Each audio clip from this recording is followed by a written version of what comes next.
লাস ভেগাসের Trump হোটেলের সামনে বুধবার সকালে একটি টেসলা সাইবার ট্রাকে ভয়াবহ বিস্ফোরণ ঘটে। পুলিশ জানায়, গাড়িটিতে রাখা বোমা, গ্যাস ট্যাঙ্ক ও ক্যাম্পিং ফুয়েল বিস্ফোরণের কারণ হতে পারে। বিস্ফোরণের বিষয়টি চালক রিমোট কন্ট্রোলের মাধ্যমে ঘটিয়েছিল বলে সন্দেহ করা হচ্ছে। এফবিআই এই ঘটনার তদন্ত করছে। সন্ত্রাসী হামলা কিনা তা এখনও নিশ্চিত নয়। এফবিআই এর লাস ভেগাস অফিসের দায়িত্বপ্রাপ্ত কর্মকর্তা জেরেমি শুয়ার্টজ বলেন, পরিকল্পিত ঘটনা মনে হচ্ছে। তদন্তের পর মনে হচ্ছে জনসাধারণের জন্য আর কোনো ঝুঁকি নেই।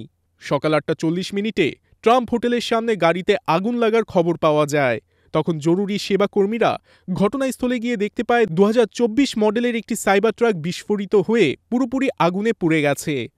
এফবিআই এর শেরিফ কেভিন ম্যাকমাহিল জানিয়েছেন, ট্রাকের ভেতরে একজনের মৃতদেহ পাওয়া গেছে।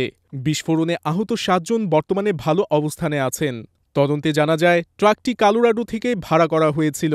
গত বুধবার সকালে ট্রাকটি লাস ভেগাসে এসে পৌঁছালে ১ ঘন্টা বুলেভার্ডে ঘোরাঘুরি করার পর ট্রাম্প হোটেলের সামনে গিয়ে বিস্ফোরিত হয়। শেরিফ ম্যাকমাহিল বলেন, সাইবার ট্রাকের গঠনের কারণে বিস্ফোরণের বড় অংশ উপরে উঠে যায়। এ কারণে হোটেলের সামনের কাচের দরজাগুলো ভাঙেনি। ইলন মাস্ক তদন্তে আমাদের সাহায্য করছেন। তিনি টেসলার চার্জিং স্টেশনের ভিডিও প্রদান করেন, যা চালকের গতিবিধি শনাক্ত করতে সহায়তা করেছে। ট্রাকটি যেখান থেকে ভাড়া নেওয়া হয়েছিল সেই ট্যুরো কোম্পানি জানিয়েছে, তারা আইন শৃঙ্খলা রক্ষাকারী বাহিনীকে সহায়তা করতে প্রস্তুত। নেভাডার গভর্নর জো লমবার্ডো জানান, তার কার্যালয় তদন্তে প্রয়োজনীয় সহায়তা দিচ্ছে। ইলন মাস্ক এক বিবৃতিতে বলেন, বিস্ফোরণ মূলত গাড়ির কারণে হয়নি, বরং গাড়ির পেছনে রাখা বোমা ও গ্যাস ট্যাঙ্কের কারণে ঘটেছে, যা মনে হচ্ছে পরিকল্পিত।